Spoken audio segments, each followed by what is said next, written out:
Long ago, on the edge of a lush green forest, there lived an old fox. He looked quite unusual, with reddish-brown fur streaked with white patches and a sly smile always on his face. Everyone in the forest called him the old fox. Though he had grown old, his clever mind was as sharp as ever. Tales of his mischief had spread across the village. Sometimes he stole chickens, sometimes he slipped into cages to eat fish, and sometimes he tricked people to snatch food. But he never truly harmed anyone, he only used his wits to survive. One day, the old fox felt terribly hungry.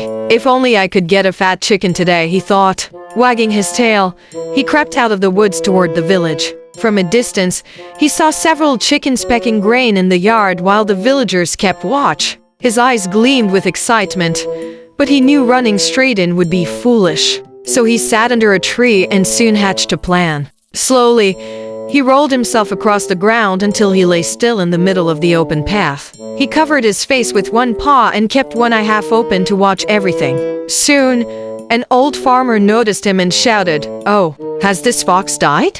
Others gathered around. "Maybe it died of disease," some murmured. As the villagers crowded in, worried and curious, the fox suddenly leapt up, "Got you!"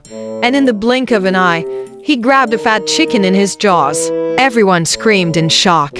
The fox didn't look back. He sprinted toward the forest. Stones and sticks flew past him, but the old fox disappeared into the woods with his prize. Hidden behind a bush, he finally stopped, panting, but smiling triumphantly. He looked at the chicken and said, "I may be old, but my cleverness isn't." Then he sat peacefully under the trees and began to eat, while the other forest creatures watched in awe. From that day, the villagers were more cautious, but the story of the old fox's wit and daring spread far and wide. Everyone said, "A clever one never runs out of tricks."